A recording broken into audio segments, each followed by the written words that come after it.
ঈদে আনন্দ কান্না হয়ে এসেছে সাতক্ষীরার আশাশুনির বাসিন্দাদের জন্য। খরস্রোতা খোলপেটুয়া নদীর পানির তোড়ে ভেঙে যায় 150 ফুট বেড়ি বাঁধ। লোনা পানি ঢুকে গেছে 10টি গ্রামে। এতে মানবেতর জীবনযাপন করছেন বাসিন্দারা। ভেসে গেছে মাছের ঘের, পুকুর ও ফসলি জমি। বিশ্বমানের থার্মিক্স রড, সালাম স্টিল থার্মিক্স, দেশের একমাত্র থার্মিক্স রড। বাঁধ ভেঙে যাওয়ায় সাতক্ষীরায় ঈদের রাত নির্ঘুম কেটেছে আশাশুনিবাসীর। খরস্রোতা খোলপেটুয়া নদীর বাঁধ ভেঙে সোমবার রাতে প্লাবিত হয় 10টি গ্রাম। পানিবন্দী 20,000-এর বেশি মানুষ।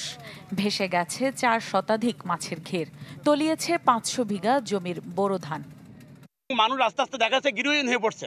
পাশাপাশি প্রায় আপনার 3 থেকে 3.5 বিঘা মৎস্য ঘের একেবারে বিধ্বস্ত হয়ে গেছে। মানুষগুলো কোথায় থাকবে, এবার একটা পরিবেশ আমাদের এই দুর্যোগ অবস্থায় নেমে গেছে। যে অবদা প্রতি বছর ভাঙতে এমন অবস্থা, তো আর মানুষের তো জায়গা জমিই নাই। এরকম করে যদি চলতে থাকে তাহলে তো মানুষ খুব খারাপ অবস্থা হয়ে যাবে।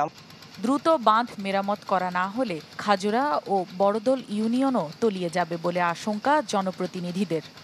হাজার হাজার লোক হিসেবে আমরা এটাকে রক্ষা করার জন্য চেষ্টা করি। সকালবেলা বাঁধ আমরা রিং বাঁধ দিয়েও এটা রক্ষা করতে পারিনি। এই বাঁধ যদি রাতে বাঁধ আজকে বা কালকে যদি সংস্কার করা না হয়, পাশাপাশি খাজরা ইউনিয়ন, বড়ডাল ইউনিয়ন পানিতে প্লাবিত হবে।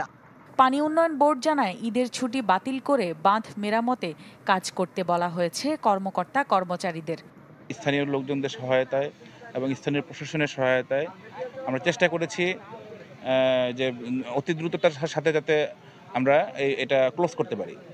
এরই মধ্যে বেড়ি বাঁধ মেরামতের সরঞ্জাম ভাঙন কবলিত এলাকায় নিয়ে আসা হয়েছে বলেও জানান এই কর্মকর্তা। Desk report, channel 24।